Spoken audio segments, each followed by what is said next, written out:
I have a homework overview which I have adapted to go over all the assignments that I do for the students so they can understand. But first what I want to do is I want to kind of go over why we do homework. Amen? You guys on board with that? Is everybody okay with this stuff? Can I erase this because I'll be using the whiteboard? Am I okay to do that? Yes. Okay. Here's one for free. When you're erasing the whiteboard, always go up and down because side to side makes your butt jiggle. Makes your butt shake if you go side to side. So up and down, especially if you're in front of people. Up and down. Yeah. Okay. So I want to ask you guys. I thought I would ask you guys.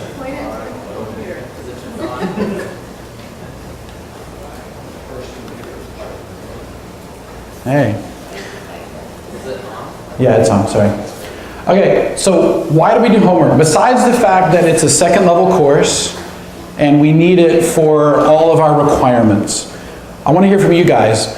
Why do we do homework? And if you raise your hand, wait for me to bring the microphone to you because we need it for audio for the video. Amen? Why do we do homework? What do you think?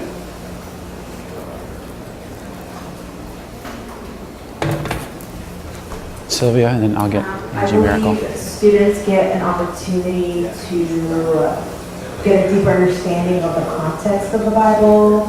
So okay. A deeper understanding of Revelation. You go ahead and pass it to Angie. So, deeper understanding.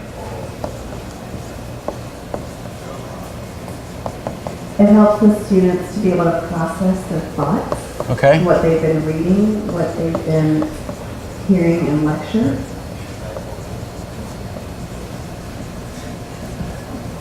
Yeah, just remind us what Kim said this morning, that students learn most from what they discover for themselves. So I think it's something they can do with God, and they can talk to God as they do their homework, and it's another way for them to kind of repeat because it's only recorded once you're. Oh, okay. So if you understand what they're saying, but Yeah. that way it's recorded. Okay. Sorry, I have to repeat what you say. More or Okay. less. So I think it's something they can do with God. They can talk to God as they do their homework, and it's a way for them Okay. just to further develop their relationship with Him. And Okay, so something to do with God to further relationship. Okay? I think even though some homework is individual, it gets us all on the same page because we're all processing. Yeah, that's great. Things that opens things up for discussion, processing, and application. Yeah, it gets everybody on the same page. That's awesome. BK, oh, easy. I think it's a good way to quantify progress. Okay, so it quantifies progress. I think it also gives students like good tools for individual study more than just like Okay. what lecturers say. No, that's great. Tools for individual study. BK? It helps people get disciplined and learn how to work in structure of how to grow themselves. All right, so it gives them discipline. Discipline to work, okay. Apart from the school, amen. Michelle? It actually solidifies memory, so they retain what they learn. Okay, so it solidifies memory. Anybody else? Up here. I've used my homework assignments to teach. Huh? I use my homework assignments to teach. Yes. Then you can use it later. Okay. Where do you go? Okay. This is excellent. The reason why I started like this is because when I was a student, I didn't understand the point of homework. I was like, I'm getting it in lecture. Why am I having to do homework? And one of my staff who's here, Easy, like he was like, hey, how are you enjoying the homework? And I was like, I honestly don't see the point of it. And then he was like, oh, I was like, I'm getting it in lecture. Like, I don't see why I have to like prove to you that I'm getting it. And he's like, well, at least you'll have it down on paper for when you need it later on. I went, oh. And it clicked. And from then on, I was like, okay, good, homework. Why did I start off like this, with you guys telling me why we do homework? Because I'm giving you homework. No, because you're going to have students who ask you, why am I doing homework? I'm sure all of you may have had students who have said, why am I doing homework? And obviously you're going to get people who complain because, they come in from DTS and they think that it's going to be just like it. And all of a sudden we're like, day one, we're like, you have all these homework assignments and everybody's eyes get really big and they panic and they want to leave. Some of you guys were there. I was there. I was sitting there, and as Angie was going over the homework, I was just like, I am not prepared for this. This is not what I thought. This is not what I signed up for. But it's really good for us all to look at reasons why we do homework. And obviously, like I said, we need something to quantify, quantifiably to grade them for the second level course. But this is great. And I think you guys, hit all the points that I had. It's a review of the info that they just read or heard. So that's really good, is they go in and they reprocess the stuff that they read or they heard in lecture.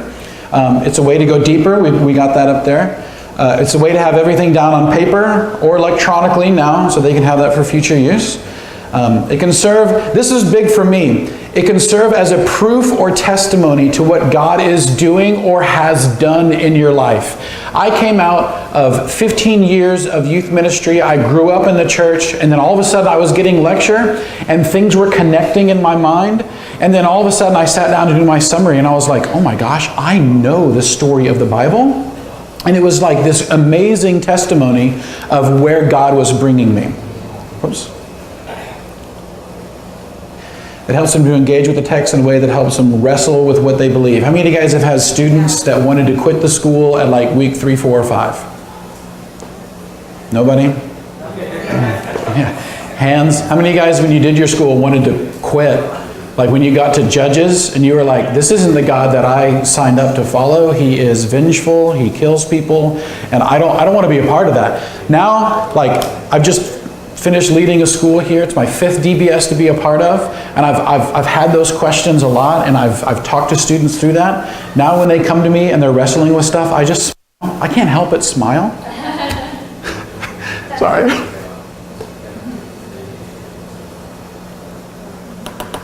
I knew this was going to happen.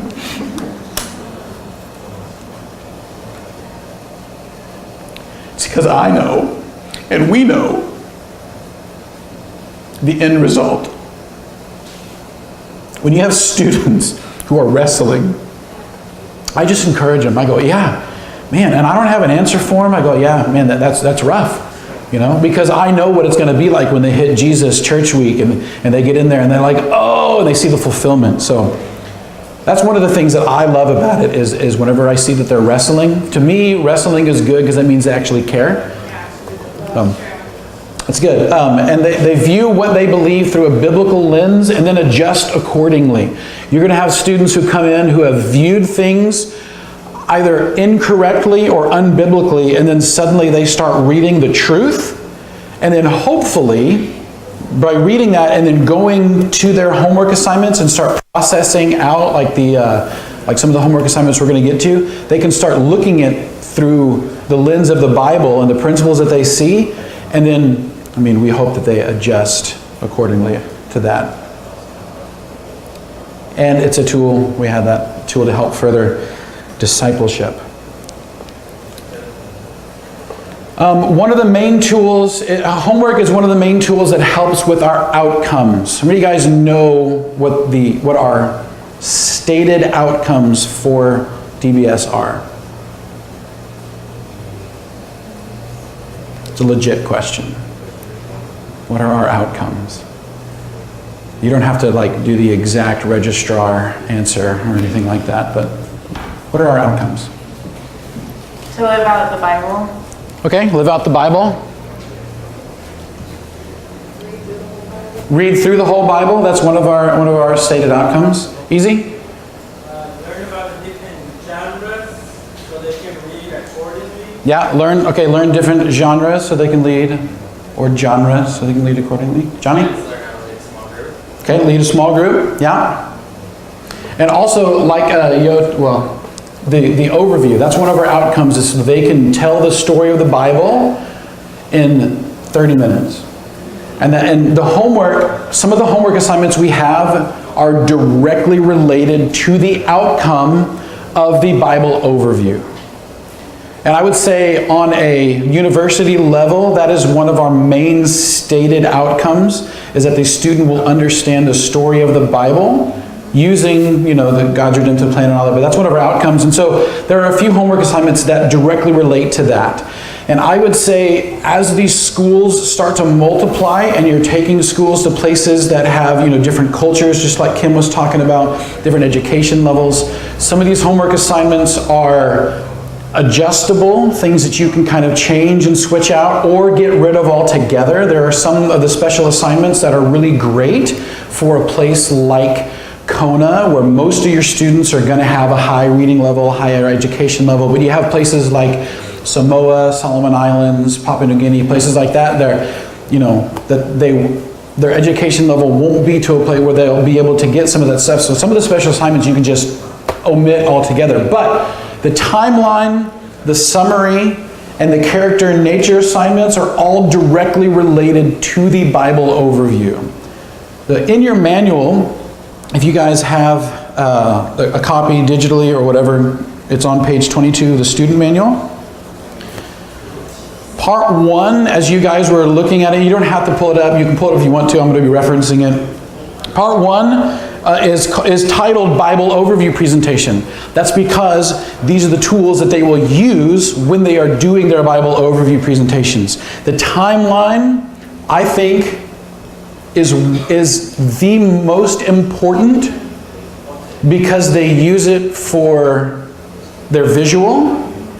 And also, because this will happen, when you have students panicking about their overview and they don't know what to do and they don't know where to go, the first thing I say is get out your timelines and go over those events and learn to summarize your timeline within 3, 4, 5 minutes. Because if you do that, you not only hit your time restraint that we have, but also like the timeline events, like Yo said, the MBE, main biblical events, the story of the Bible is in the timeline, as well as the significant characters, major events, foreign powers, all those things.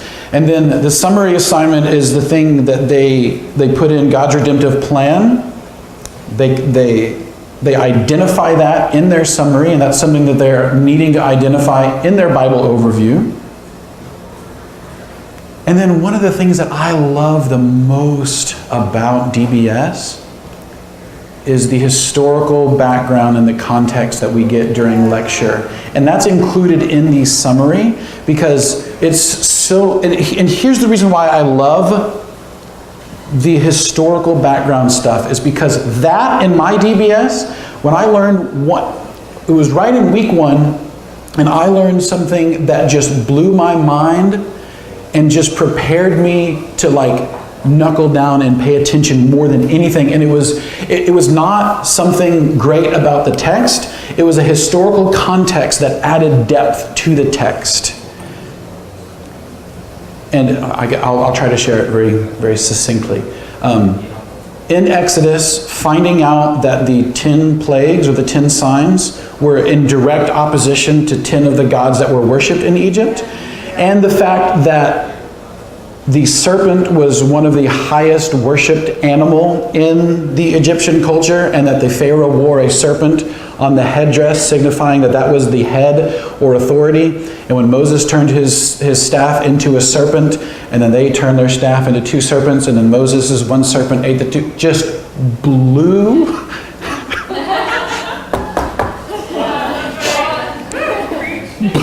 my mind. Sorry. Because it was God telling the end from the beginning. And then my thought process was, if that's in there this early, what else have I missed?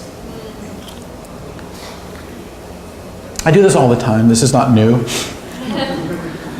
But that's one of the reasons why I love the historical context, and that's why it's in the summary, is because we want to hear what is impacting them. And then memory verse, I mean, we really want them to form a habit of not just reading the text and just going on, because we read at a very fast pace, but to be able to pick memory verses that, and here's another GRP exercise, is picking memory verses that relate to God's redemptive plan, and so that they can, and that's part of their overview as well.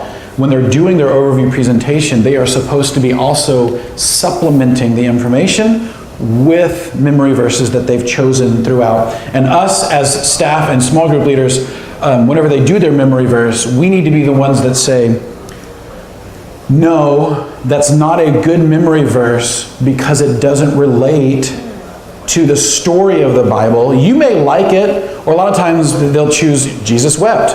I do not accept Jesus wept as a memory verse. I mean, from the front, Andrew can attest to this. From the front, I said, Jesus wept is not an acceptable memory verse. I don't care if you can tie it into God's redemptive plan, if you can stand up and get people to fall out of their chair because of your interpretation or revelation on that verse. No. I also really push them not to do John 3:16 because we want them to expand their base. Amen?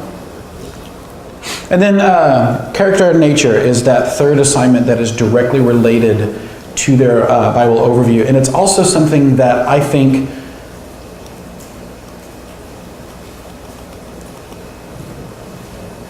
Christians today are really, what's the word I'm looking for? They don't understand the character of God.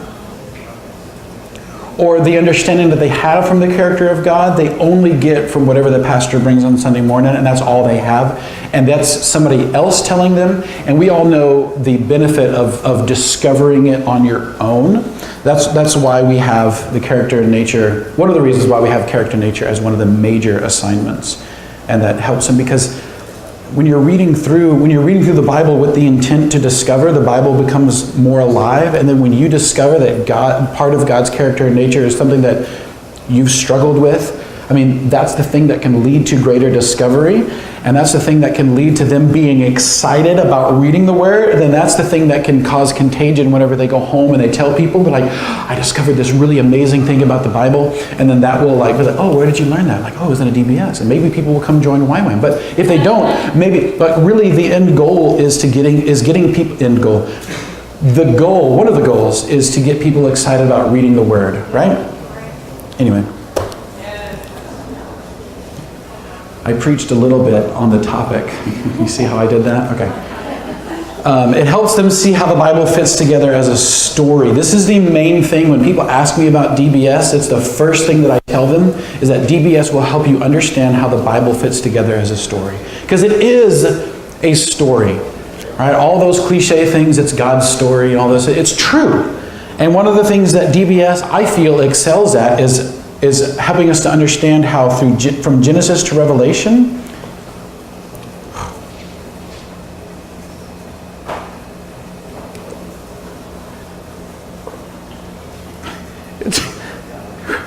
it's the redemptive story of Jesus. And seeing that is just amazing.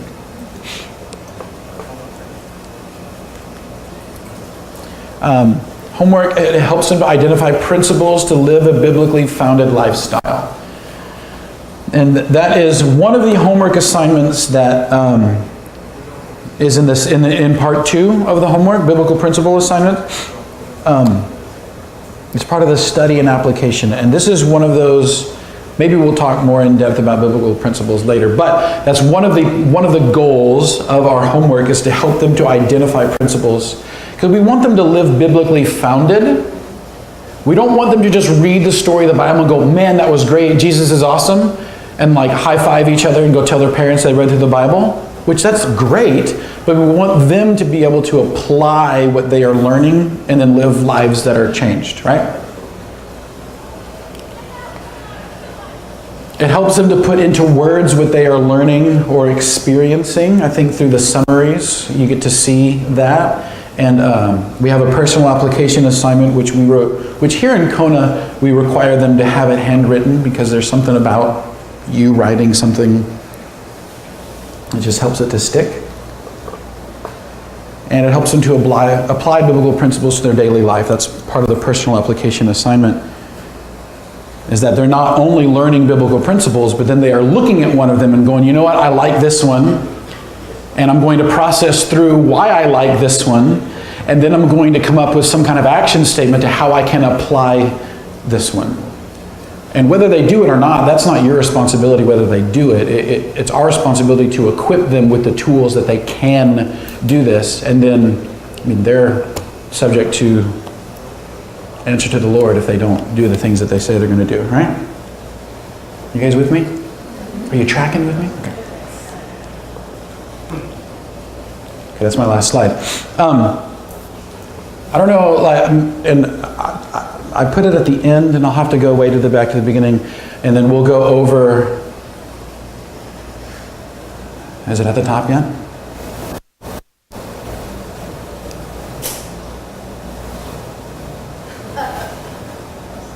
I didn't think I would be starting at why homework first, so I put it at the end, and I thought, anyway. Any questions as far as why we do homework, or anything that I blazed through that stuck out that you want to sit on for a second, or anything like that? I'm going fast because I want us to be able to have a discussion or break out. Angie.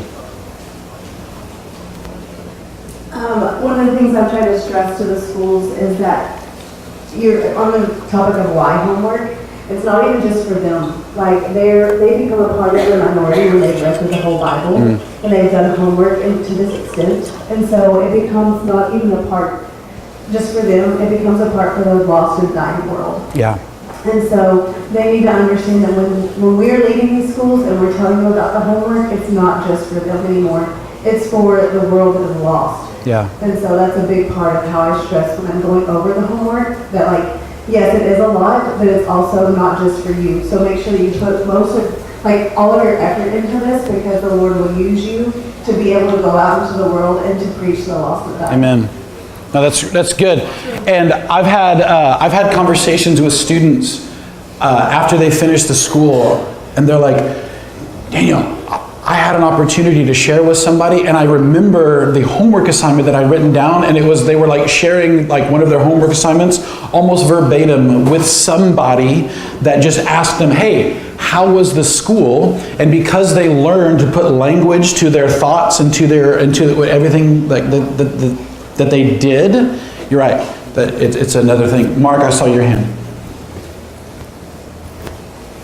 In the very first DBS, Andrew Ruthplate recommended that the students do a homework blog. And to this day, no matter where I am in the world, I can just type in Google Mark DBS Kona and I have my homework. It's so beautiful that you can share your homework, your students' homework, they can share it with their folks back home, with grandma. And 10 years from now, they can just Google their homework anywhere in the world, and it's there. Yeah. It's really cool. I highly recommend it. That's great. So homework is not just so we can give them a grade.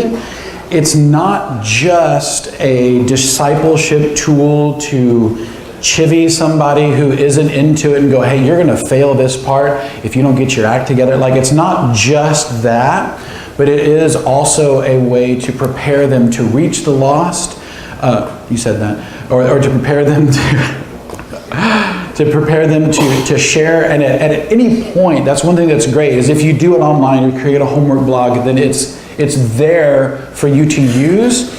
Also, it's there for them to share. Like, if they don't have time, but like, oh, hey, let me give you something, let me email you something of, biblical principle that, whatever. Like, there are more ways to use the homework than to just judge as to whether or not they're getting it in the school. Amen? Are we excited about homework? Do we want to go over some homework?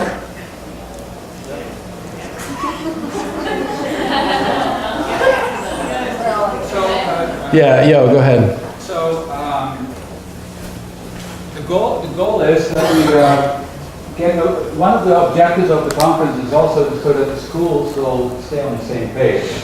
So when, for example, you have input to give, or if you don't understand something, bring it up now. If you think you can do it better, bring it up now also, because again, we want to create a 2019 edition so that everybody, everywhere in the world can get the generic manual and then change that into their manual for their page.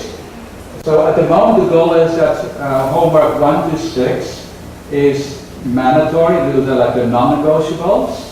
And then a special assignment, as Daniel already said, for say in Papua New Guinea or in Samoa or somewhere where they don't read very well, or where they do, where they don't have a culture of reading yet, then of course you can make changes. So the special assignment, all the special assignments is open for you to change. In fact, one of your homework that I'm going to give you tonight, so every day I'm going to give you a little bit of homework. Hey, homework. Is to email me special assignments that are not in the manual that you think really works. So that later in the manual we can have an appendix of alternative special assignments that then you can look at and say, hey, I want to do that, So that will be like, that's the goal. And so 1 to 6 is important that we are all on the same page. And that if you want to make changes, then we have to do that this week. Yeah? And just some input on special assignments. If you're going to come up with one, try not to think totally from Bible nerd perspective, and try to think students learning to become Bible nerds. Because there was one special assignment in my DBS that I think all of our school were like pulling our hair out. It was this is my confession time, Angie. It was the one homework assignment that I literally took a picture of and sent it to one of my girls in my small group who just wasn't giving it. I was like, here's mine, just make it look different. It was difficult. I know. And I mean, it was just, it was one where we were in our classroom and we were, there was like 4 or 5 of us in there and we were reading through the Gospels, and like if we thought I remember thinking I found one, I stood up, I go, oh, is this one? And I just started reading it and we were all like, yeah, that sounds like it's right guys, that's right? And then we got rid of that special assignment.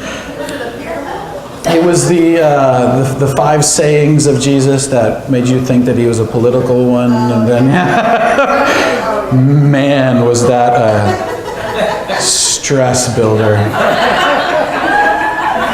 That's why in the moment I was fine. I had one girl who ESL, half Japanese, just was not getting it, and I was like, here.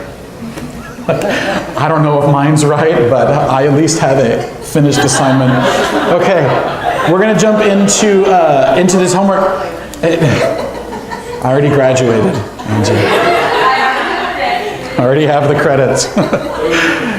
Yes, question. Wait.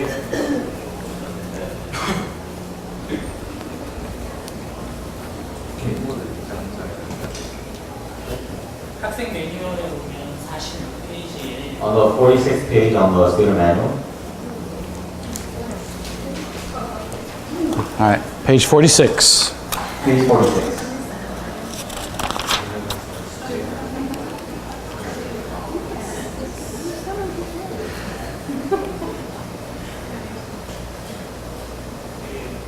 하나님의 본성과 성품에 대해서 찾는 설명이 나와 있는 It explains how to find God's character and nature. 거기에서 질문이 있잖아요. A, B, C라 해서 And there's 3 questions, A, B, and C listed there. 위에 보면 예제가 나와 있는 니에미야 예제 And 예제가 the 나와 있는데 example given there is Nehemiah 9, chapter 9, verse 19. 거기에서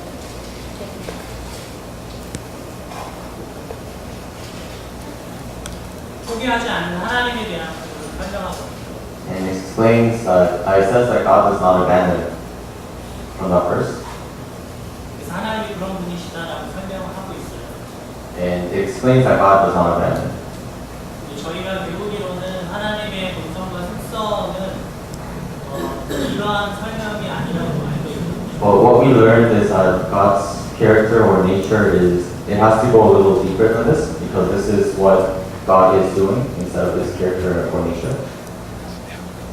그래서 이거는 지금 여기에 나와 있는 부분은 하나님의 행하신 부분에 대한 설명을 Yeah. 하나님의 근성과 속성이라고 찾는 거거든요. So just to repeat, I think this, the phrase God does not abandon, I think this is not exactly saying what God's character or nature is, but instead what God did because of his character or nature. Okay. 만약에 여기에서 하나님의 근성과 성품을 찾을 때 하나님의 행하심을 포함하고 있는 건지 여쭤보고요. So he wants to ask, so my question is that when we're looking for God's character and nature, should we be looking for what God did as well, instead of the properties of those nature and character? Great question. 만약에 한 가지 더 Oh, one more. There's one more question. Okay. 만약에 그런 게 아니라면 And if not so,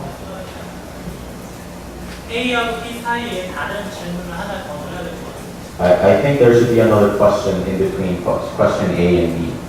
그래서 하나님이 어떻게 행하셨는지에 대한 찾아볼 수 있도록 질문을 던져주고 And we should ask the question asking, how did God present this nature or,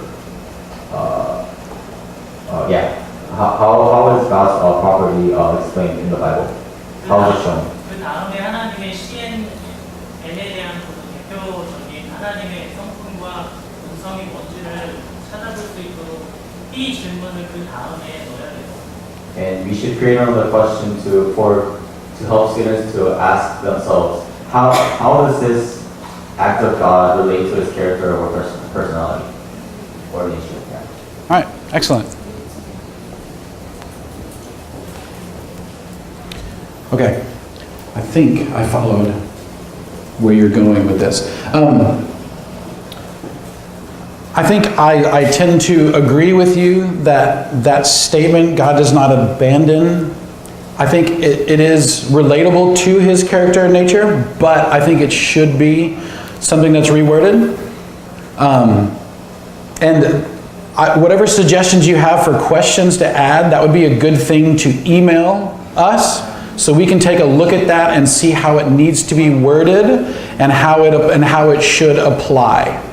Because that way you can put all your thoughts out on an email, and that way we can take time to look at it and then send it out and update it accordingly. And without having looked at Nehemiah 9:19, I don't know how I would reword that off the top of my head, but I'll make a note and I'll take a look at it and see how it can be reworded.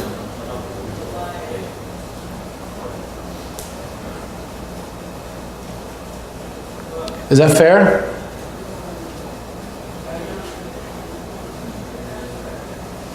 Easy question or comment. Okay.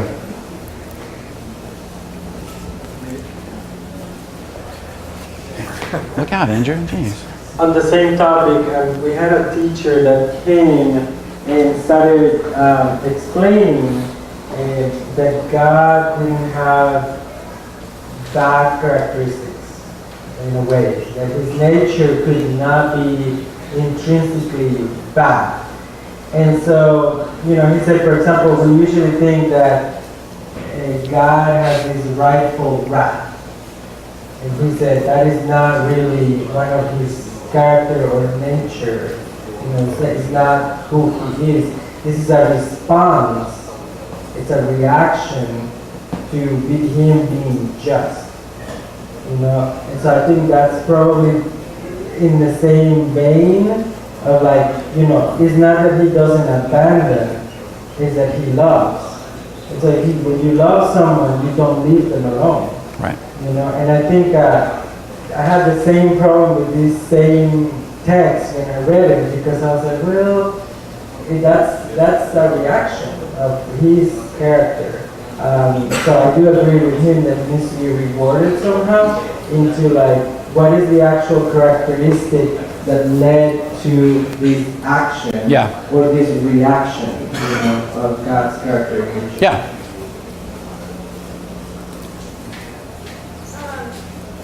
Yeah, and so I guess along this discussion, in like when I graded in the past, and I'm like, if a student will write like God does not abandon, I'll like tell them, like I'll mark it like that's not right because it's not like necessarily character or nature of God. Is that something that like when people are talking about God's character and nature, do we want them to talk about what he does? Or like in the homework, do we want them to say like this is who he is? Right, okay. And that's great, because when you said it, God does not abandon, my first response, and I was thinking as a grader, my first response was, well, if God doesn't abandon, what does he do? And I think that would be more accurate of what we were looking for in character and nature. Not something that he doesn't do, but what does he do? And I think that will probably fix the wording in here. And one thing I think it's great is that Yo set this up beautifully at the beginning was read over and send us your suggestions. This is kind of a living document, if you will. We're tweaking and we're doing stuff because sometimes, you know, Yo's tired and he types something, you know, and sometimes, you know, if someone's going through corrections like, oh, you misspelled this word or whatever, so it's okay to, oh, I thought that was feedback.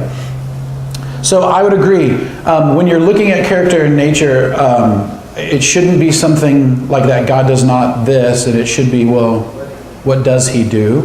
And I like Easy's feedback of that being a reaction, and then let's look at what it is about him that led to that reaction. This is great. Yeah, John. Whew. Oh, thought I was tripping. I think the problem is one that we keep reminding ourselves, let's look at the context. Taking that statement about God does not abandon is yanking it out of its context, because what Nehemiah is saying if you go back a couple of verses, now my phone's frozen. If you go back a couple of verses, Nehemiah is saying God is slow to anger and full of mercy, etc., etc. Therefore, he does not abandon us, even when we sin. So there's the nature and character of God.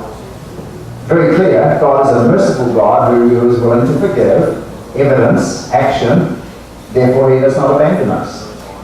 So just by looking at the context, you can get a better answer to the question. Don't stick on, he doesn't abandon us, but just go back and read the context and see this is evidence of a merciful, loving God. So good. See, that's why I asked John to keep me honest, because he's an honest guy. Yes, hold on.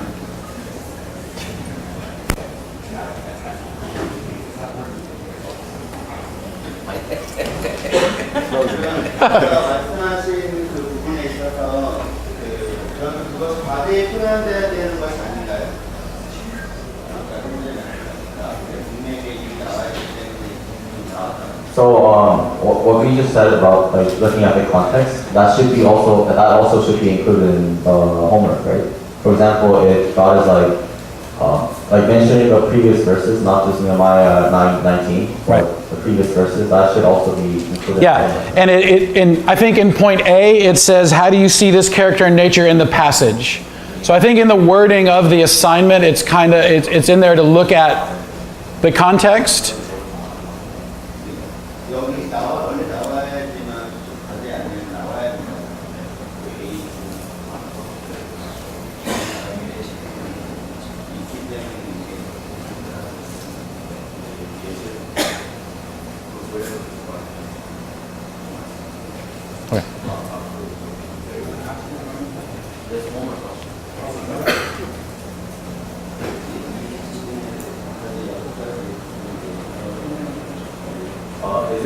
Is it possible to give a brief or some kind of explanation about the 6 main homework assignments? That's what I'm about to do.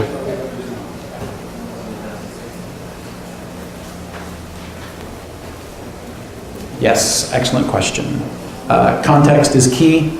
And even when you're grading homework, if you have something that you look at it and it doesn't necessarily jive with what we are understanding of it, then that's a good time to have a conversation, make a note, go to the student, go, hey, what did you mean by this? Because it sounds either negative or it sounds like it has a downturn. And then you can hear the heart. I've changed grades multiple times because I've gone to the student And they've then explained to me the heart of what's going on, and then I understand it. And then we can come in with discipleship and coach them. Hey, maybe next time word it like this. And that's part of, as a teacher, as a small group leader and disciple, or to coach them into how to word it in a way that's understandable. Okay. If you are in the electronic manual, then you can turn to page 22, and we'll just start at week 1, and we're going to go over these 6 assignments. I'm going to go as swiftly as is comfortable. I think it's just great. If you have a question, I'm totally fine being interrupted. Throw a hand up, don't throw anything at me. But the first assignment is their timeline. And so I have an example up here of a timeline from one of the students that we had, and one of the girls that I staffed with. And she is very creative. She's very artsy, and she did this colorfully, and she did this so wonderful, and all of her timelines look similar to this. But, hold on. Before I get to that, the point of the timeline is to have a visual aid for their overview. At the end of the school, it's so they have something visual, because not everybody learns well like this. Somebody up front and talking to you not everybody learns well like that. People learn and things stick with them when you also add other things to it. So the timeline is there to help them have a visual. And also, if you've ever been doing a presentation, you've ever been doing something, you get lost, it's easy for you to look up and go, oh, I'm talking about this. And you have something there that will keep you on track. This is also, the timeline has those main biblical events. As you can see, for week 1, it covers a lot of things that also kind of bleed into week 2, but that's not something we'll look at right now. What you're looking for whenever you are grading a timeline is, did it look like they spent more than 3 minutes on it? Okay? Not everybody is going to have a timeline that looks as beautiful as this. This is just an example of how you can scrunch information on here and be creative. But we do want it to be visual. That is one of the things that I emphasize a lot, is we want your timeline to be visual and creative in some point. I am not artistic. I can draw a stick figure, and then I can draw a different colored stick figure if I have other colors. So that's what I can do. And the girl stick figure has the curly hair. I'm not artistic, but what I did with my timelines was I used different colored pencils, and I used a color coding. Foreign powers was red, significant characters was green, and I made a little, what are they called? Legend down at the bottom, so you can tell. So, legend? Ledger. So they can tell what it was. So the timeline doesn't need to look like this, but when you're grading, it does need to look like they spent more than a few minutes on it. Okay? So if someone comes in and they turn in anything that's in pen, they just drew a line across the paper and they scribbled everything on there and it's scrunched over into one corner, and they're like, it makes sense to me. You're like, it's not good. Okay? And here's where discipleship comes in, because if they're meeting, quote unquote, the letter of the law, but it's not the heart of what you're trying to do, then you need to grade it accordingly, okay? Because it's one thing if everybody has all the information on it, but if you were to slap it up in front of people and they wouldn't be able to read it, then it's a poor timeline. Does that make sense? We're not asking everybody to be artists, but we are asking them to put effort into what they're doing. Have any questions or anything to add about the timeline assignment? This is the one assignment that I always, like I said, that I always point to first whenever they are prepping for their overview. I say, get your timelines out, go through them. That way you will have something to reference to. Being an introvert, I'm going to give about 15 seconds to see if anybody has a question. Yes, I always get somebody when I do that. Yes. It's just like, a practical question. Okay. Maybe it's just like OCD or something, but does everyone do their timeline like every week on a like same size piece of paper? Because just to put them all together at the end, it's like the first paper on the same side of the timeline will represent like 2,000 years, and then the last one is like 30 years or something. So is anyone kind of circular with that? I think, me personally, I would leave that up to the school leader or the grader. When I did my timelines, I used a ruler and I made a straight line, and then I made sure that my dates made sense to that piece of paper. And then other times you're going to have bigger things. I mean, you don't need to come behind them with a ruler and go, okay, half an inch represents 15 years. And then that way it doesn't need to be like that. But if you have somebody who wants to do it like that and be more accurate, they can. Only problem is that it's going to take up a lot of space. And like Yo said, the idea would be for you to be able to roll up your timelines, go somewhere and spread it out and be able to tell the story of the Bible.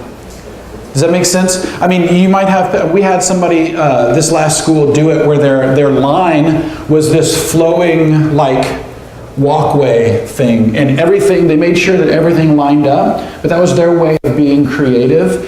Other people do very, very precise things with a ruler and make sure that everything is just right. I think it just kind of varies person to person. And then individually with the schools, if a student has a question like that, I usually direct them to the person who's grading, because they're going to be the one who's grading their overview as well. So I leave that as like a flexibility thing. So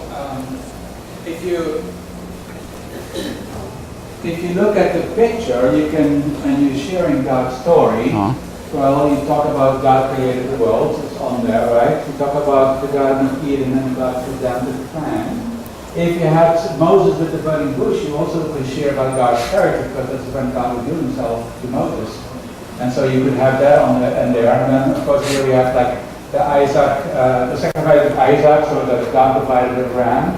Again, we're back at God's redemptive plan. So all these elements, important elements for our Bible overview presentation are in that timeline.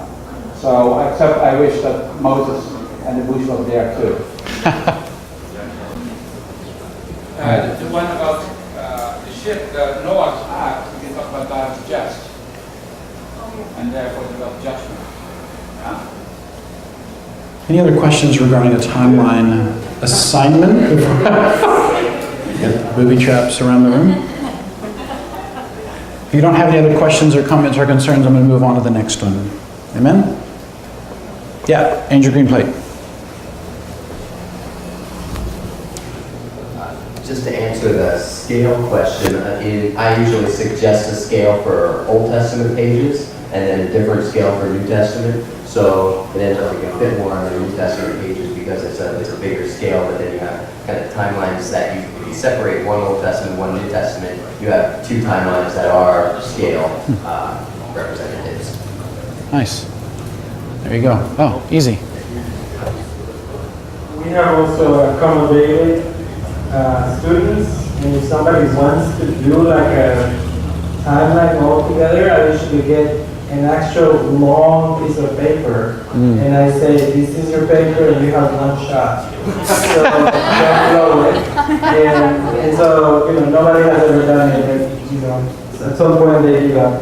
But that's the other thing. I've also done the tell them you have to use the same amount, like say a centimeter or half an inch roughly is 100 years, and just keep that going forever. And so some of the pages are completely full, and some of the others are really crunched. And I'm like, well, just cut it and piece it there. But it's up to the student, really, however they want to do this. What's really important is that it's representative, and they can tell the whole story. Right. Yeah, because the timeline is their tool to assist them with the overview. So whatever makes sense to them, then they can explain it as they're going over it. Yes? I'm going to start enlisting help to pass this microphone. So I have had some students do their timelines on the computer, and it does kind of limit the creative side of it. And some, like sometimes they will like put pictures in there that they got from the internet. But in terms of doing the final overview presentation, it's like in a slideshow, so it's not really laid out. How do you think we should address that? For me, I'm fine with that. Because it's them delivering it, and as long as you can tell they took time and effort into it and it wasn't just like an autofill thing, I'm fine with that. I do like how everything connects, but we don't want to be to the point where we are like dictating to them how they do their homework. We want to create the frame and let them figure out how to fit in that. So I'm fine with a PowerPoint presentation as long as it makes sense and as long as they can walk people through it.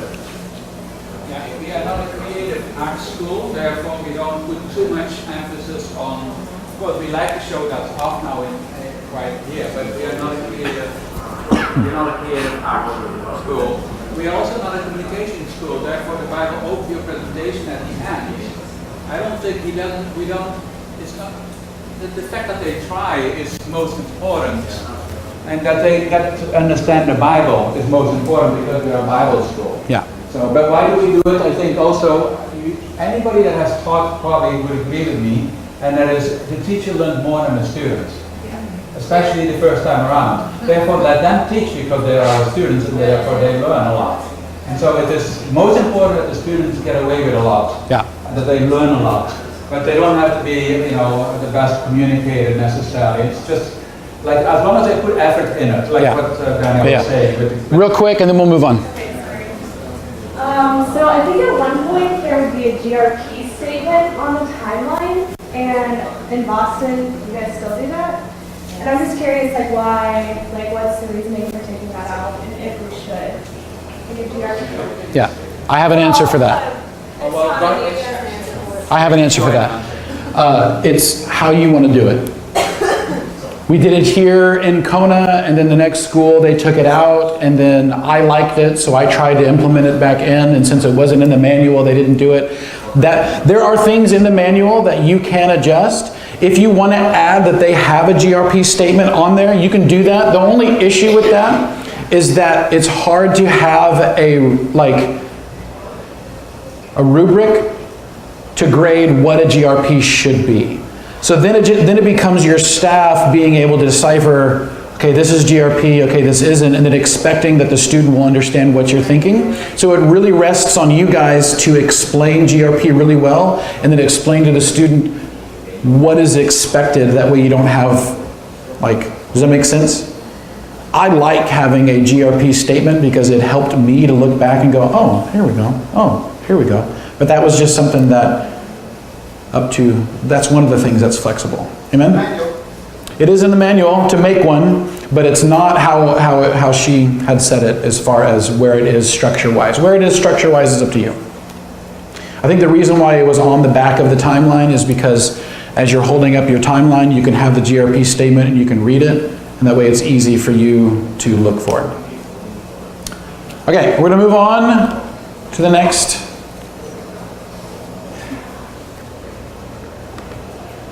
There we go. Oh, and this is for the students. No, it doesn't need to look like that. It just needs to be evident you spend more than 3 minutes on it. Okay, the summary assignment is one that, if explained poorly, will be one of the ones that students struggle with maybe the most. And I think the biggest frustration for me as a school leader that I had is students finishing their summary on Tuesday. And one of the things, the input that I got at this last school was it might be because it being laid out the way it is in the manual, it's the second homework assignment that they look at. And so if people are, especially here in America, they're very linear. They're like, oh, I'm gonna do my timeline first, and number 2 is summary, so I'm gonna work on that. And then at the end of the week, they're doing their special assignment, which is huge, and they've already finished their summary, but they haven't gotten lecture on it. So that's something that maybe we can lay it out differently, but this is something that we need to emphasize is really important because it's part of their overview. And this will have a few elements. Here's the main thing. I'm going to keep the main thing the main thing. And the main thing is to summarize the events on the timeline.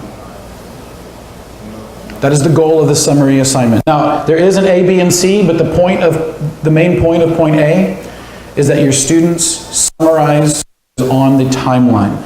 So that way they have all the information there. They don't need to be scrambling in Bible dictionaries going, what am I going to summarize this week? We've given it to them, and then the next explanation is tools as to where they will get the information so they can summarize these events. Did that sentence make sense?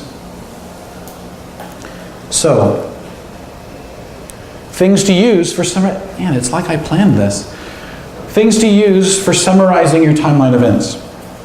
They're going to be using weekly topics in lecture. That's why it drives me nuts when students are like, hey, Daniel, I finished my summary and all. I'm like, it's Tuesday. How did you finish your summary? You haven't gotten all the lecture. Oh, well, Bible no. Sorry. They're going to use weekly topics in lecture to help them summarize these events. They're also going to be using weekly reading. And these are tools to help them summarize. That does not mean that they need to summarize every book of the Bible. That just means that as they're reading, they're going to use that resource to summarize the Abrahamic covenant because they read about it, and then they can use that as information to summarize. Does that make sense? Did I paint a clear enough picture for that one? Because this is the one that I've fielded questions on almost throughout both schools that I've read is summary, are we doing it right? I want to make sure that I'm communicating clearly here. Andy, does that make sense? Okay. You're also going, so here in Kona, we provide some of these resources.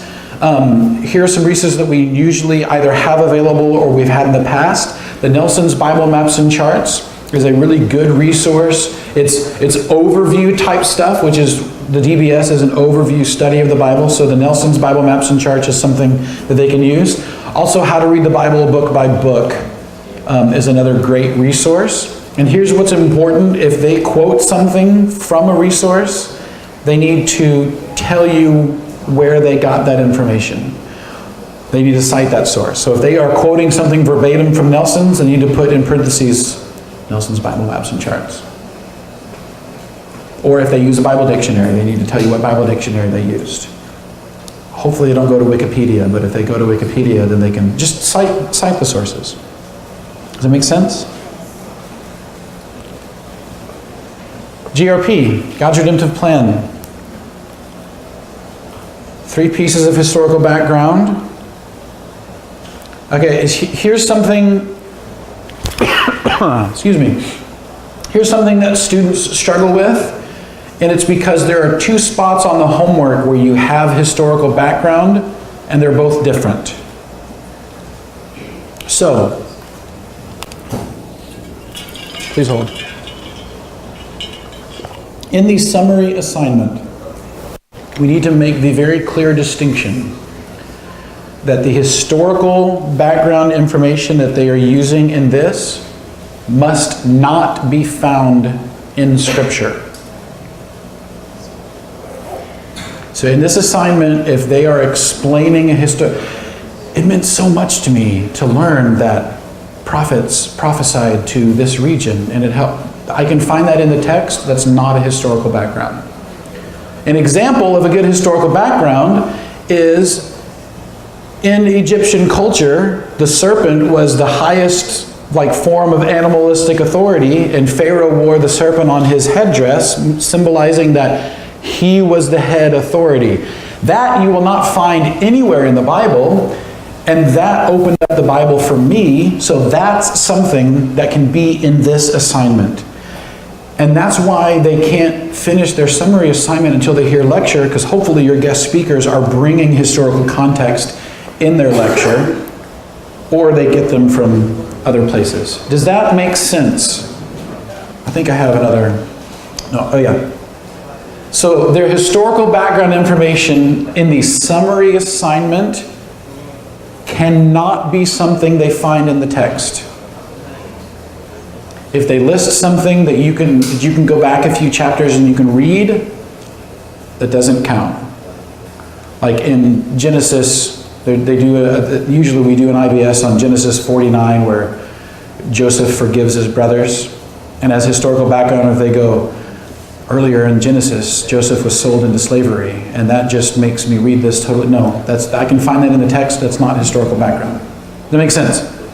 Have any questions on that? That's one that's always talked about over and over again.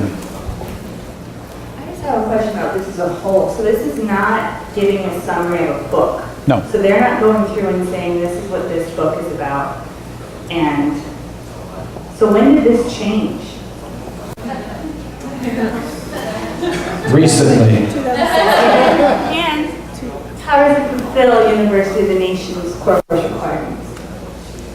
Because a core course has to go through a book of each genre. It changed in 2016. I was just going to repeat what you were saying. The reason why we changed it is because of all the confusion that we were getting from students. And as staff, we were like, you didn't summarize this book. And they're like, well, I didn't know I had to summarize an entire book. So instead of having them summarize an entire book, most of these events, there's usually an event from every book. Usually. There's a main biblical event from every book. So them summarizing these events usually means they're summarizing something from that book. That's why I changed it in this last school, is because it was so much in the homework for me to summarize every book. I still have students who do it. They summarize every book because they want that for later on, but I haven't had that as a requirement, and I don't know if that bucks against the registrar expectation. So many hands, wow. So apart from students receiving historical background from guest speakers, what other resources can they use? Is like Google options? Let me get through this one before we go into that. Does that, you have something on that? I will get, that's a good question. So in terms of, because we have all these different events, and something I've noticed a lot with my students is that they had a hard time tying it all together in like a nice flow. So they'd be like, the fall in the garden, and then, Noah in the ark, and then this, and instead of like having that nice flow, and part of it is because of the spacing between the events. So how do you suggest we address that? My first thought is having a nice flow to a summary isn't necessarily something that we are wanting or looking for. Like, we want them to summarize it. It would be good for them to be able to connect the events. I feel like that comes in with discipleship and giving feedback, going, hey, this is great, but you've sectioned off every little thing, and I'm not getting that you see how everything connects. So they should, in lecture and in reading, and when you guys are doing your book introductions, and when you guys are talking to them, they should be able to start having a grasp of how it connects.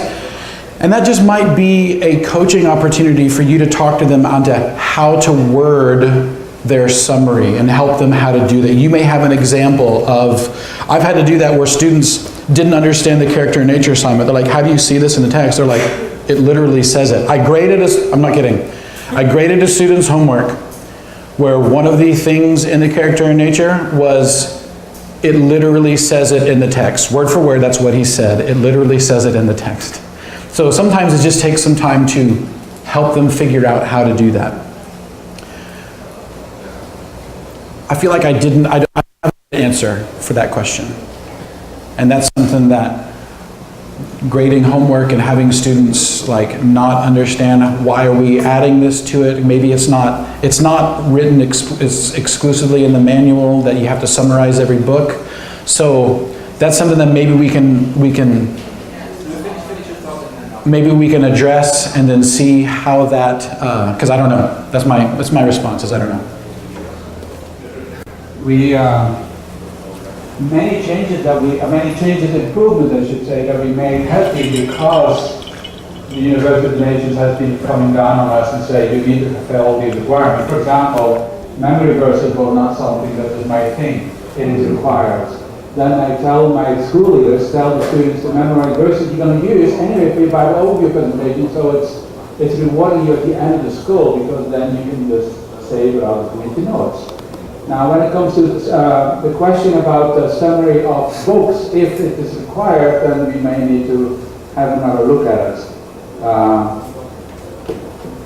To be frank with you, every time when we get the course approved, and then we again do the exact same submission for another location, it's not approved. So they always come up with something to say that I have to change. All right, let's put this back up now. So, because I have been involved with every single registration, so I know. And so it's, I mean, almost every single registration, I would say. So why we took out making a summary of every book of the Bible is because it is in Nelson Maps and charts. It doesn't require much brain work to do that. What we are now trying to do in DBS is that we are doing 1 week, and it's like a biblical era. Okay, we have the period of the judges. And so rather than saying something about Ruth and Judges and Joshua, and it's like, just like it is in Nelson Maps and charts, which is, well, I mean, you already have that. Why don't we just say, okay, in your own words, give a summary of the biblical era, and that covers those books, yeah? And that's kind of like how we make that transition. But then again, if the University of Nations comes back to us and says, you can't do it that way, then we will change, but that has not happened so far. What he said. All right. Summary.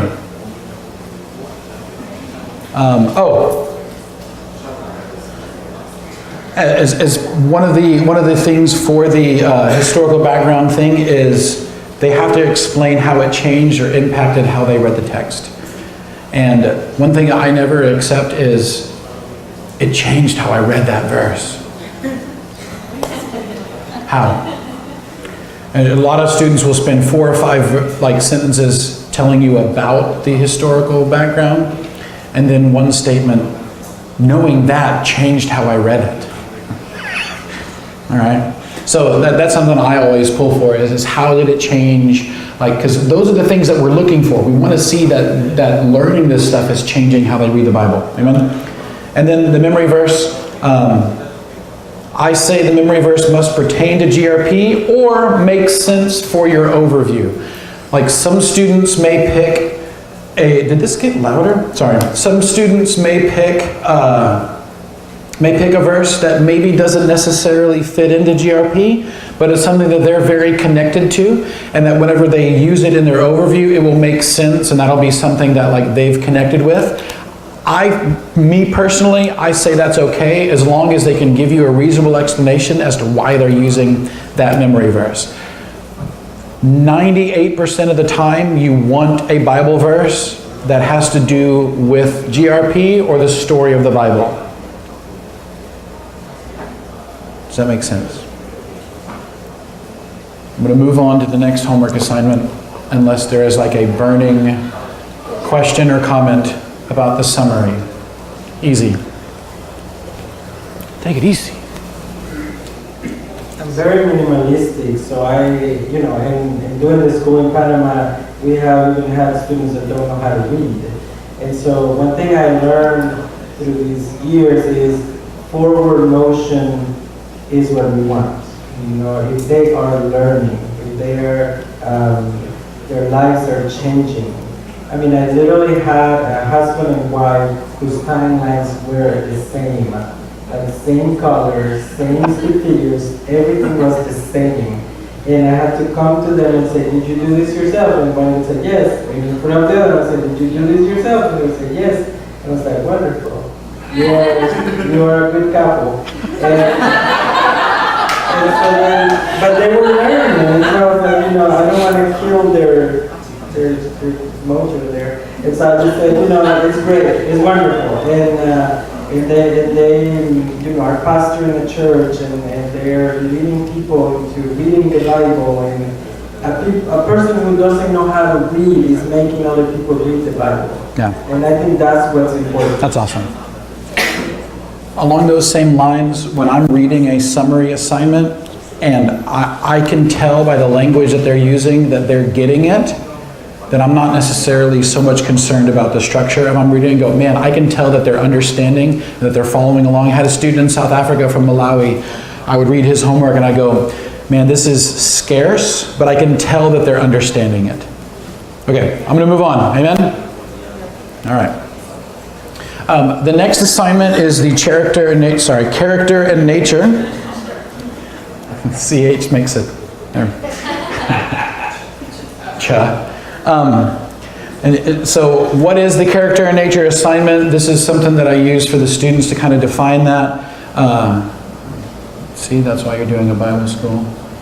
I define character. I went to the dictionary app on my phone. It is the aggregate of features and traits that form the individual nature of some person or thing or reputation. You can see people furiously taking notes.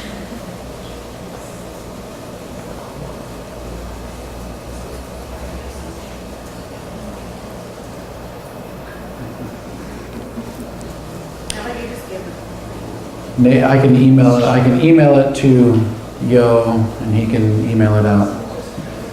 Hey, I'll email you. All right. Nature is the particular combination of qualities belonging to a person, animal, thing, or class by birth, origin, or constitution, native or inherent character. I said CNN would be any of those things having to do with God. Anything that we see in the text that has something to do with a characteristic of God, like the easiest example you can think of is right there in Genesis 1, said in the beginning, God said, let there be light, is God speaks. That is part of God's nature, is that he has a voice and he can speak. So God speaks. And it's how do you see this in there? You're like, well, I see it over and over again that God is speaking things into creation.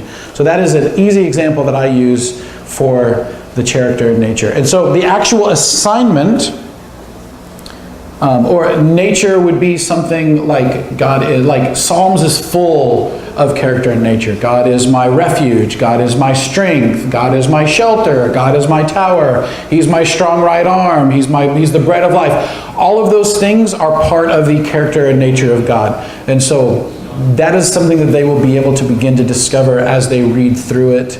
Things like that. If they read a passage where God delivers people, but it doesn't actually say the word God delivers, you can just see that God, they can look at that passage and you can say, God delivers, and then they can use that and they can summarize. The first part, A, is they state the character and nature and they include the Bible reference. And so this is very simple. It's God speaks. Genesis 1:1. That's point A of the the character, and I said it so much in this last school. The character and nature assignment, point A is just them very simply. You want them to very simply say what the character and nature is. They don't need to go into detail. They don't need to write 3 or 4 sentences. It's just God saves. God redeems. God is the shield. It's just very clear that, and then give us a reference for where they're getting that from. The next one is where they actually do some kind of writing. It's how do you see this character and nature in the passage? And in your manual, it says that points B, and there's no D in here.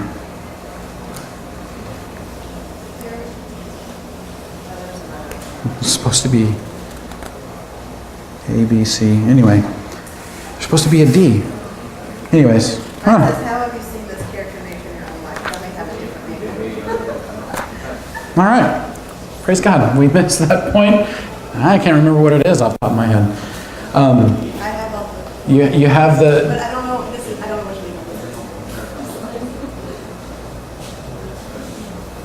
Because yours is... State. Oh, okay, so... But okay. we may have taken it out. Did we? We may have. Because the first one is, A is supposed to be state, and then B, C, and D are these. So it is. Yeah. They're all the same, it's just it's done differently. Okay, so in your manual, point A should be state the character and nature. Yeah, how do you, B is on here, how do you see? I have them on the PowerPoint slide. They're in there, all and there. I don't know It's why this one is janky. Because I think this is how we did it before, and now Okay. we did that. All right, so in your digital ones, you should have A, B, and C. Okay, A is just stated. B, how do you see this character and nature in the passage? This is the one where the student said, it literally says it. So this is one that you may need to coach them on how they are looking at it and how they see it in the passage. Points B, C, and D for what we have in there as expectations in the manual is that it needs to be at least a paragraph. We want them to actually write a little bit about how they see it. We want to see how they got to how they saw that character and nature. Some students will write 2 sentences, and sometimes they'll write 2 really long sentences, and it's really good, and I'll accept that. But if people are trying to, you can kind of feel if your students are just kind of trying to skirt by and not do the homework, you can call them out. But you want them to do a paragraph on how they see the character and nature in the passage, how they discovered it.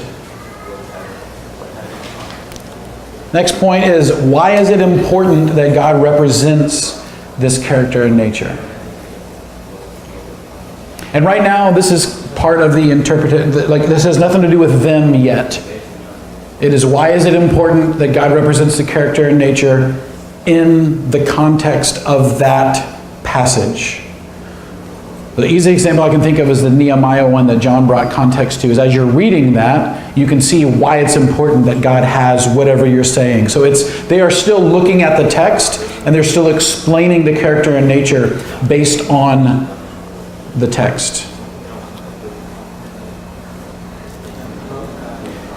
And then D is where, this is my favorite point of this assignment, is you get to read testimony of how they have seen this active in their life.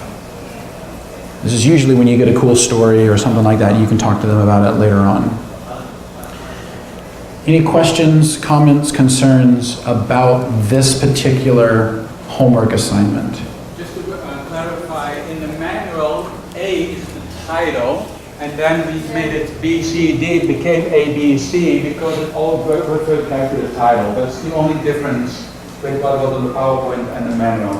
And you Well, and just like how you specify and see that is in that passage, that's a question that a lot of students have asked. So, could we possibly change that in the manual just to make it very clear that's not just in general? Like first thing, it says, why is it important that God represents this character nature?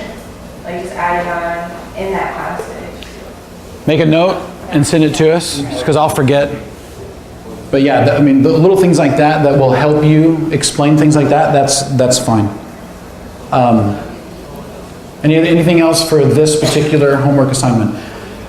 These first 3 are the ones that are directly related to their overview.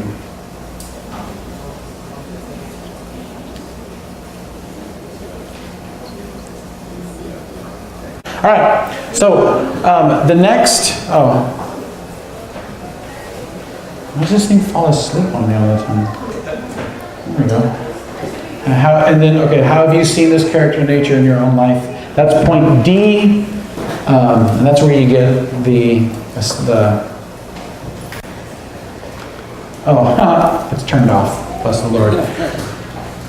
All right, biblical principle. This is consistently the homework assignment that students usually struggle with the most. And staff struggle with it as well, especially if you are coming out of SBS into DBS. Because we've kind of, in the DBS model, we have crunched together timeless truth with application in one statement.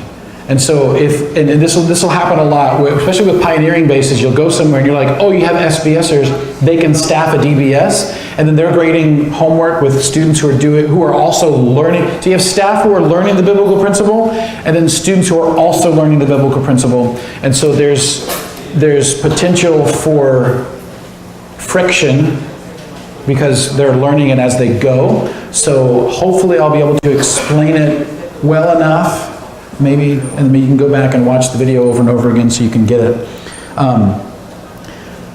Biblical principle. The homework assignment, you find 10 or more in the manual. I like now that we have certain numbers to find from different books. Like week 1, you have 4 from Genesis, 4 from Exodus, and 2 from Job. In the past, there wasn't any like structure as to where you find it. It was just find 10. And when you get to Proverbs, you have like 10 from Proverbs, and they don't look into the other parts of the books. So we've put a little bit of structure to that. What is a biblical principle? I'm so glad you asked. Once again, I have the dictionary definition of principle, and that is a fundamental, primary, or general law or truth from which others are derived, a fundamental doctrine or tenet. I said it's the same, but with the Bible or Christian stuff. And so I have this as a statement, but I want to qualify this statement.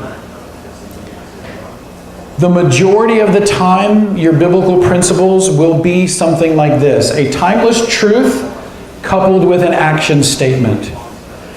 However, there will be times where you will have a student who will give you a biblical principle that does not have those elements, that format to it, but it's still a biblical principle.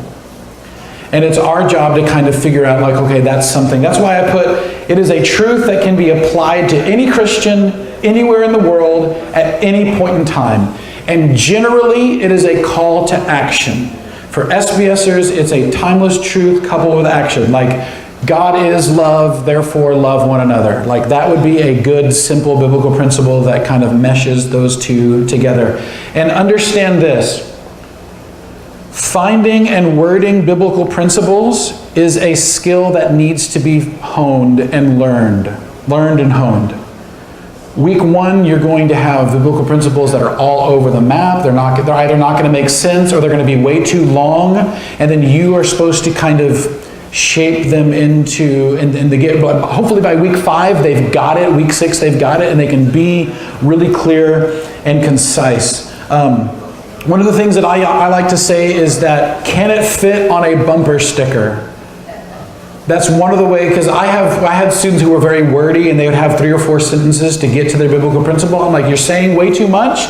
You have 3 biblical principles in this one statement. Shorten it. Or if you are standing on the side of a marathon, you want to be able to hold up a sign and they can read it as they pass by.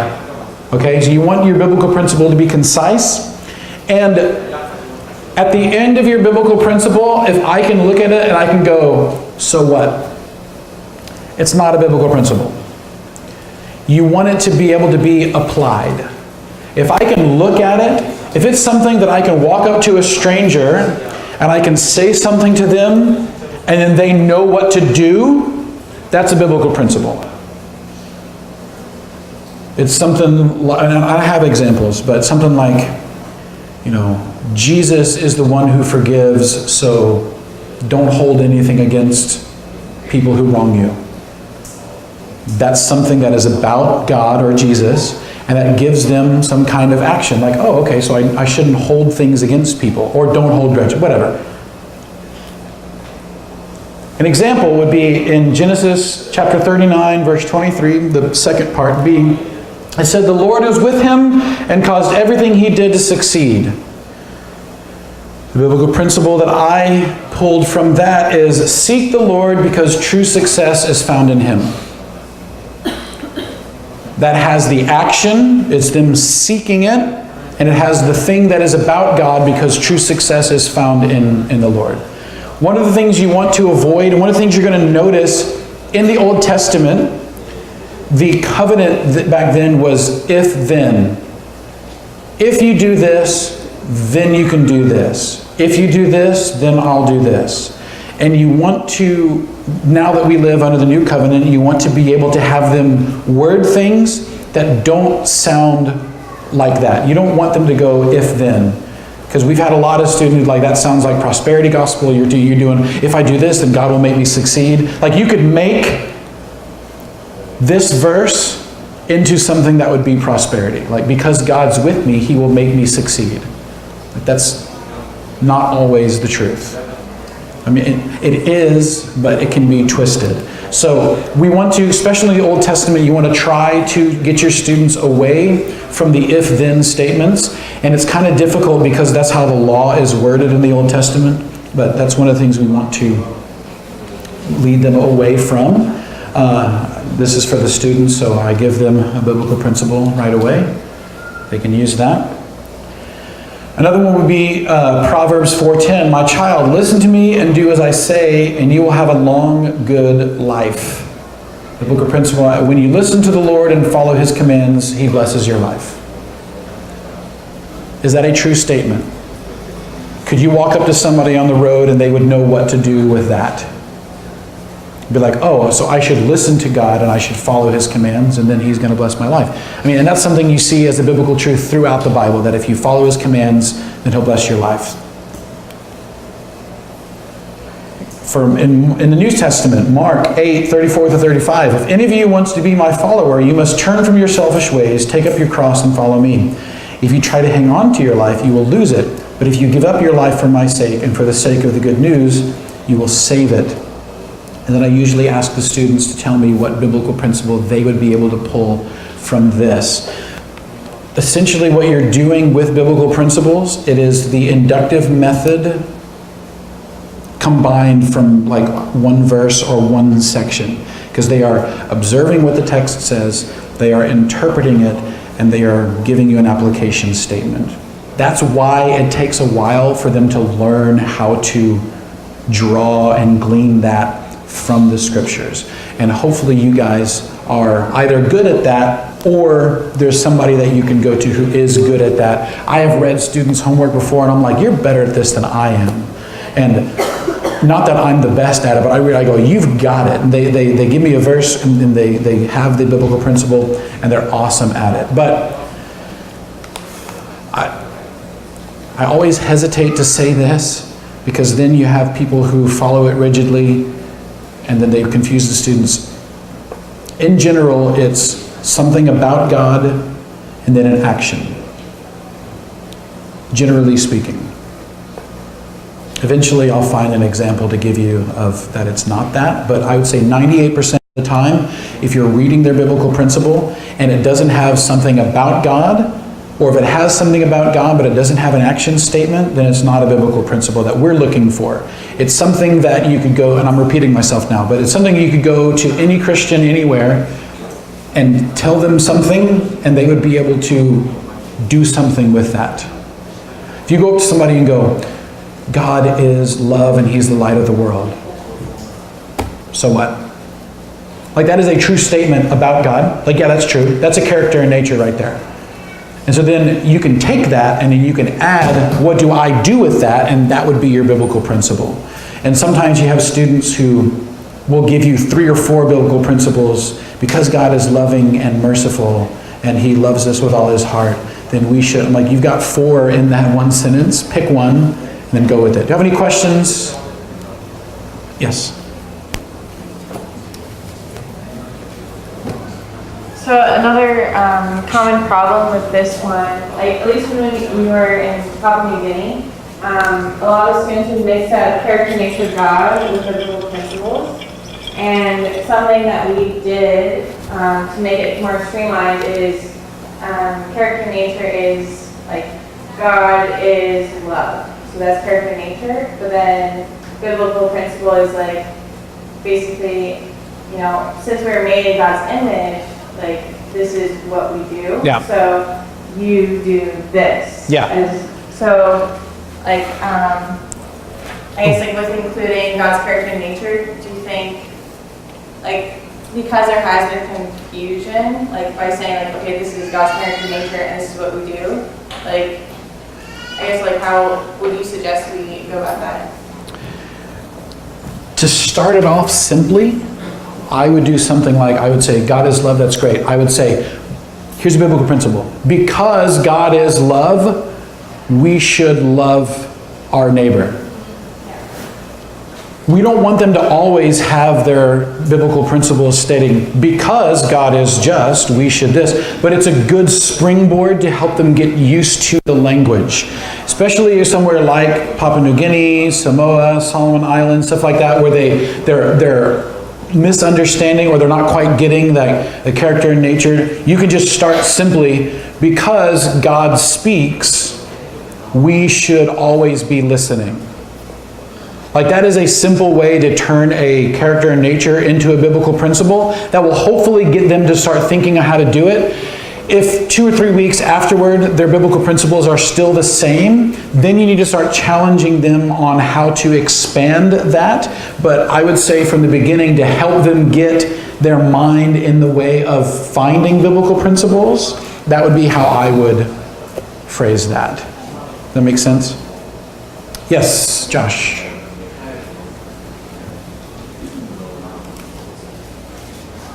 Kind of like, and that concerns like the whole homework. But with what you're saying, like in the beginning, the first few weeks, it's people are trying to figure out how to do the homeworks, and like eventually they get it in week 4, 5, 6 or something. But there's a lot more grace in the beginning. But how does that work with UN requirements and things, and like outcomes that they're supposed to get from those first weeks? Like, if in the beginning you kind of like, get the homework wrong, don't actually cover what they're supposed to cover, get what they're supposed to get, do you get them to do it again, or? It's a good question. I would say that's where giving feedback when you hand back homework comes into play. That first week homework is always going to be a bad grade because they're figuring it out. So, and this is one of the things that we do with homework is we don't just give a student their grade and go, hey, good luck, because we want them to grow, and we're the ones helping them grow. So even if it takes you going through each one of their biblical principles and helping them find one, that's where I think the growth comes, is whenever you give them their feedback, then you are talking them through and so that will help to speed up the process, and that will also help them like figure out how things are supposed to be going as they go. That makes sense? Now that's where the responsibility falls on you guys whenever you're giving your explanations back. Anything else? Yes, Michelle. Okay. Are we still asking for 10 biblical principles in the homework? Okay. The reason why it's not a yes or no, I mean, yes, but I feel like within the flexibility, if you go somewhere and you're finding that they're struggling a lot, then you can shorten, maybe just do 5. But I think right now the standard is do 10, and then we'll leave it up to the discretion of the school leader based on the thing. And if the whole school is struggling with coming up with 10, then you can shorten it to like 6 or whatever, but we want to make the standard 10. So what you mentioned earlier with kind of having a hard time finding biblical principles or the formula to find. So what I notice is the IBS is the formula to find the biblical principle on one side at the end. And what I found the students have the challenge with is the separation of doing the IBS and getting the biblical principle, and then having the homework assignment of finding kind of the other biblical principles, and not necessarily connecting that. They need to actually do the observation, interpretation, right, to actually get there. So in a sense, it becomes deductive for them, which we can explain, but as homework, we don't have them doing an IBS for every biblical principle that they're coming to. So for how your brain processes and the learning sake of things, it seemed to be a struggle all the way through. More so because it became deductive really quick, and then it's fighting this whole issue of inductive method, but then a deductive assignment.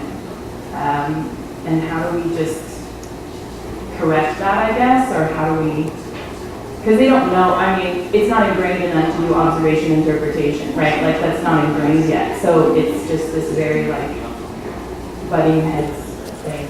I don't know. Does that make sense?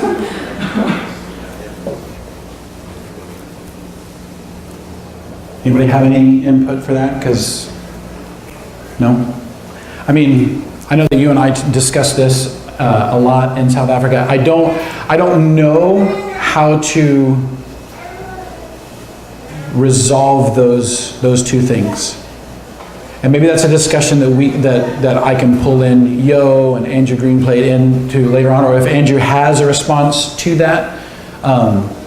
One of the ways that helped me in the beginning was underlining as we went, and as a small group leader pointing out, hey, here's a biblical principle, and then underlining it and explaining to them how I saw that and training them early on how to see it. That's one way that I did it early on in my small group, was underlining, and I would call out every biblical principle that I was seeing and underlining so they would start to get into the habit of seeing that. But as far as it being deductive versus what, I'm not sure. I mean, it's a little bit of a cop-out, but listening to the teacher carefully, I think you get a lot of principles. And then you need to go find scripture references. It's not inductive anymore because you get it from the teacher, but they're there. So look at the PowerPoint of the teacher, and so you can find. But then, of course, you have to go find the verses to go with as well, and it's not ideal because we want it to come from the inductive Bible study. But if you, especially in the beginning, if you struggle finding 10, then just be more listen just carefully because the teacher helps you or whatever. And I think too, it's just teaching them how to read, so it's applied to how they're to live their lives. So yes, it's good to go through the inductive Bible study method for each biblical principle, but really it's looking at the scripture and saying, okay, like what scriptures are blatantly telling me how to live my life? And then I can put an action point to that. So, and I can't come up with an example right now, but it's like seeing in the scripture where there are biblical principles already there, and then you just reword it to say, okay, how do I live this out in my life? So then it's more applicational. Like then they're actually living out the Bible.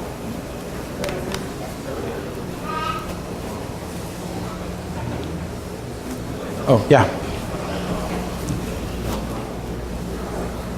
I would encourage them just in their ability to do IBS, because their IBS development is sort of like when you're in math class and you're asked to show how you solve for X, you put all the steps down, and then biblical principles is finding the same conclusion but not necessarily having to show your homework. So they should still be thinking inductively as they find a passage and as they're processing and finding that spiritual truth. But we're not asking them to say, well, write down every step of the process that you're getting here. So I would encourage them that it's still an inductive assignment. It's just not asking you to share every step in your thought process.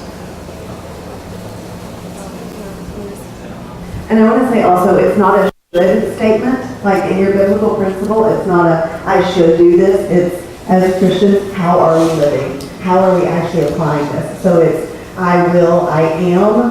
So it's like it's an action. It's not something I should do. It's great.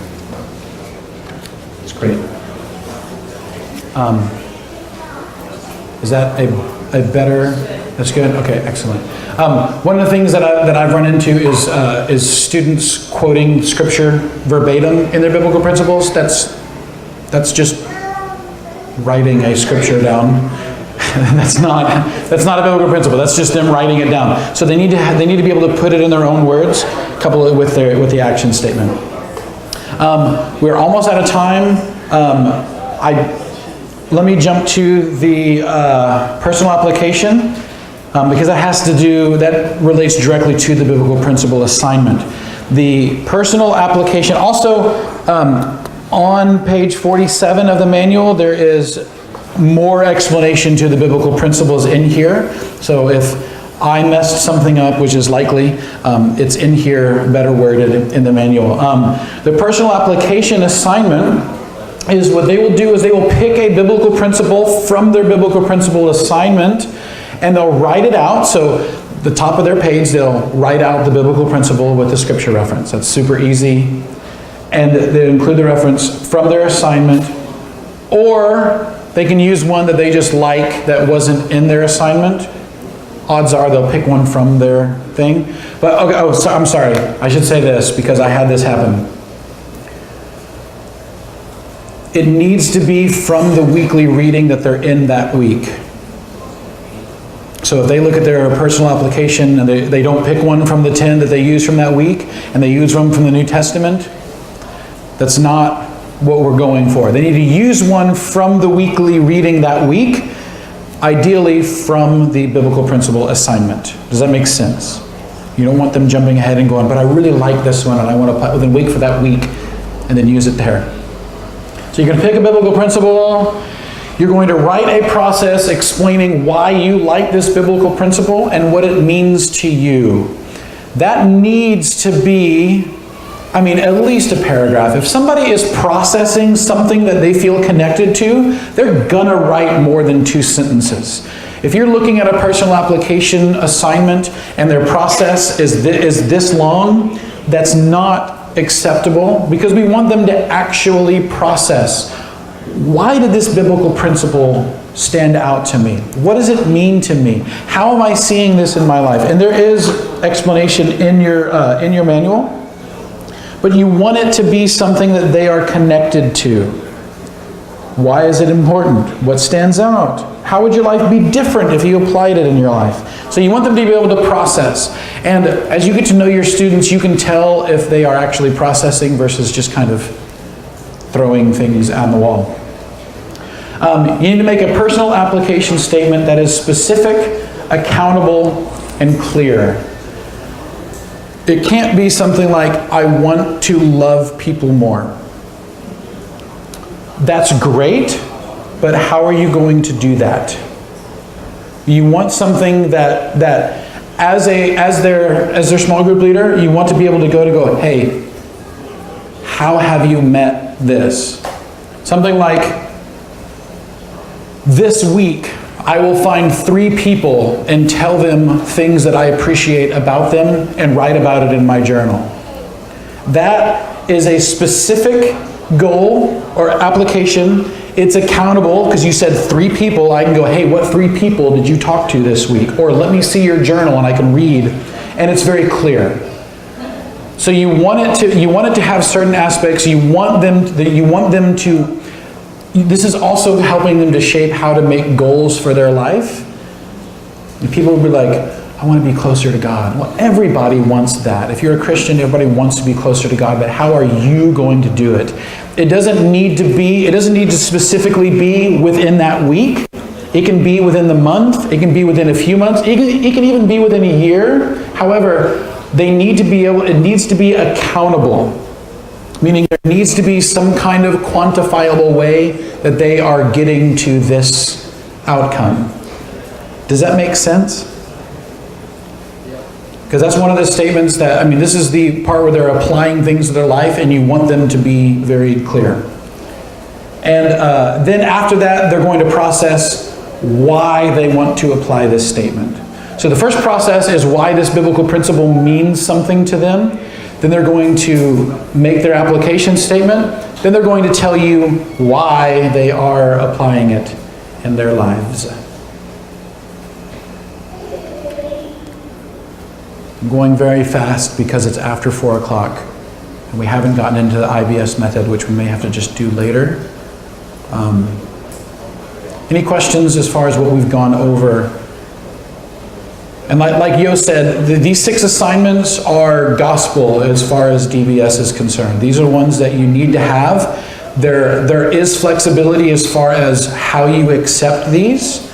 I've heard stories of schools that staff had to sit down and listen orally to the student walk through their homework. That's fine as long as they are getting everything. And then you can adjust.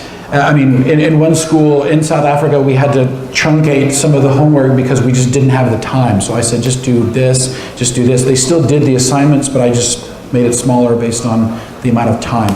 So you've got to have these 6 homework assignments in a DBS. And then my next slide is, I have them handwrite this. The personal application, I say that it must be handwritten because there's something about writing a goal that is suddenly real.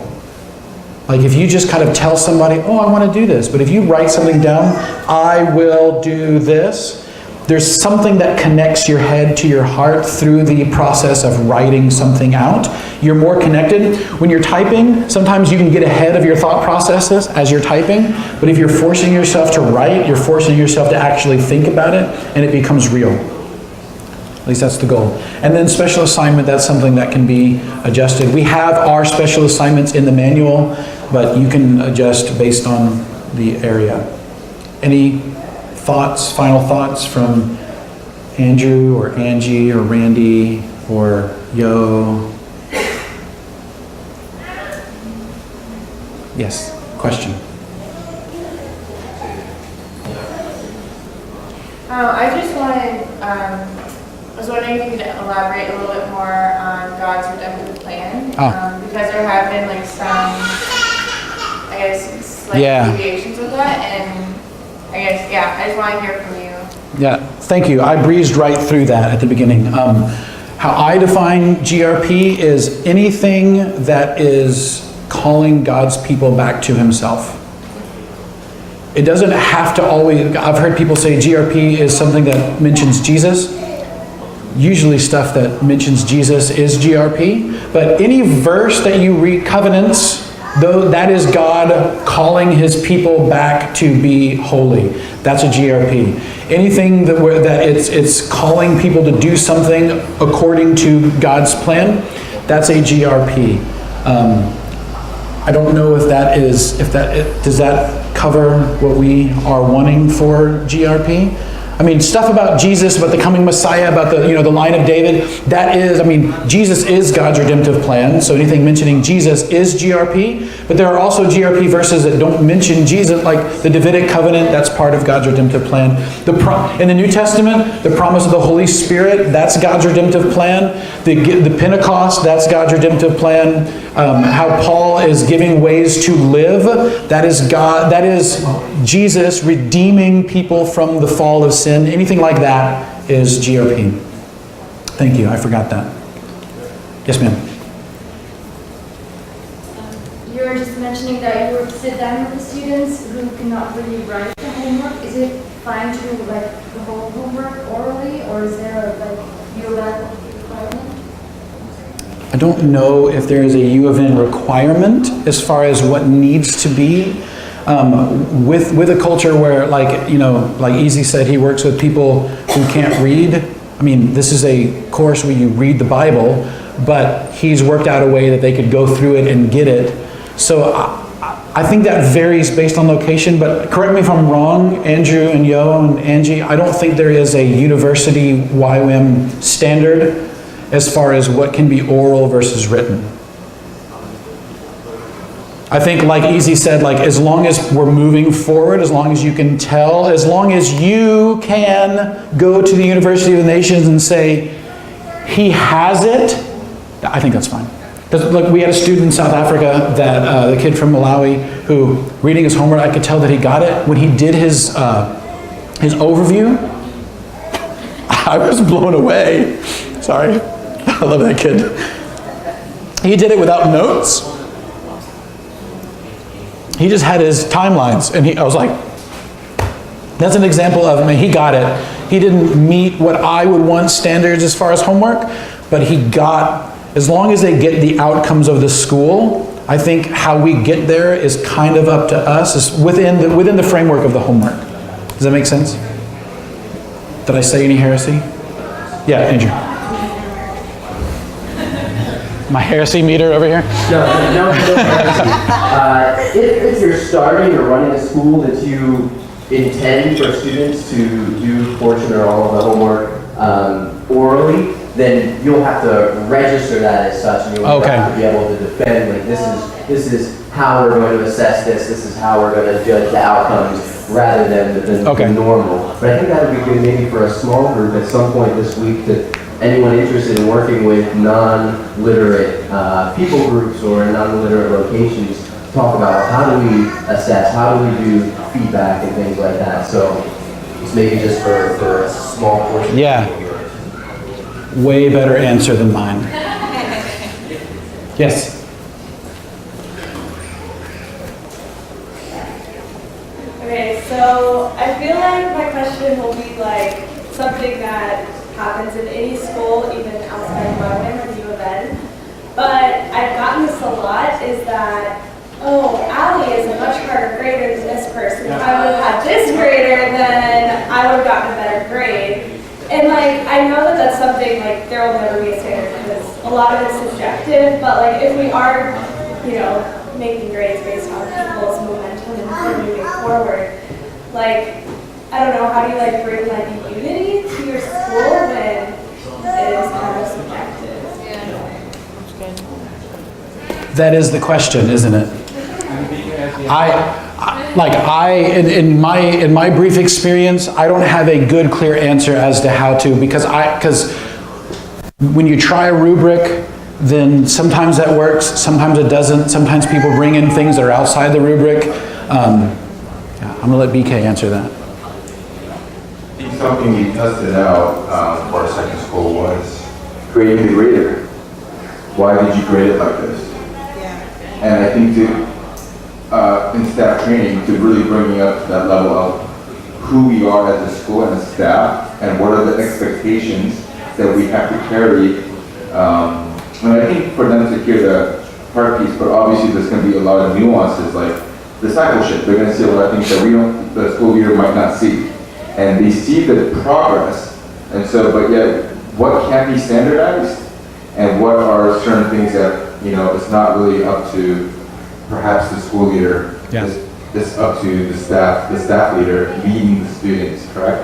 And so I think the first couple of weeks, right, it was, hey, let's see how you graded this person so that we can actually walk you through how to grade versus assuming that you already know how to grade.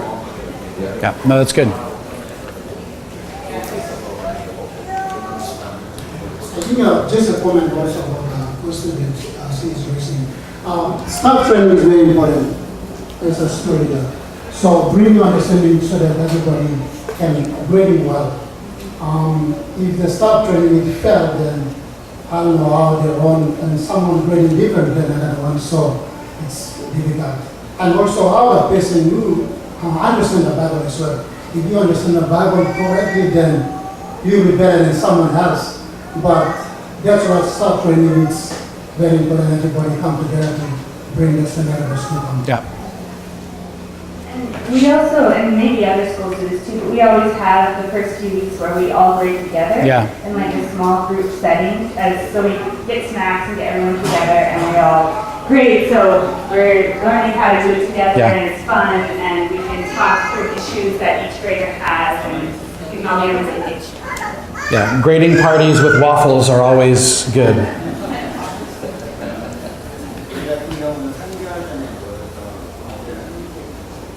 So for in Jeju, all the staff together meets 3 months before the school starts, and they do the assignments together. The staff. Wow. That's why. Yeah. The only thing that I will add to what everybody else said is that it's super important that we understand the program and where we're headed. And that way we can look at the homework and go, you know what? This is on track with our outcomes. This isn't. And so if we kind of, like, that's great that we have times to do an extended period of staff training. I agree with Matthew that it's the onus is on the school leader whenever they're doing staff training to get the staff up to understand the homework where they can accurately grade it. But if you're pioneering a school, it's super important that we understand the DBS, the heart of the DBS, and where we want the student to end up.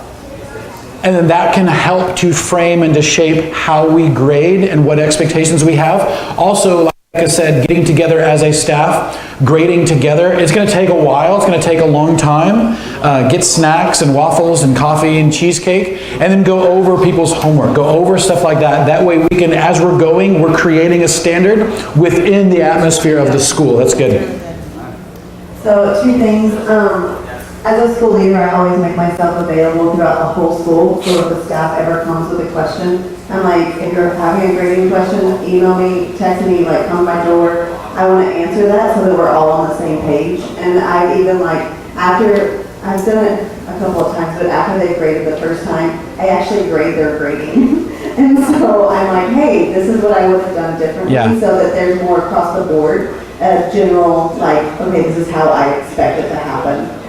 And then the second thing is that in grading, it will be different because you're not grading on across the board what everybody's doing. It's an individual learning. And so it's like, is that individual continuing to learn week by week? Yeah. And so how you grade will be different because it's not like a normal school. Like the University of the Nations is a different, just the whole atmosphere of it is different. And so is this person from week 1 to week 2, have they grown in their abilities and their knowledge? And then from week 2 to week 4, have they grown? So it's not, oh, Mick did great, but he did bad, and so he gets a better or a worse grade because. But it's like, no, compared to week 1, his homework, has it improved? Yeah. And then you grade on that. Yeah.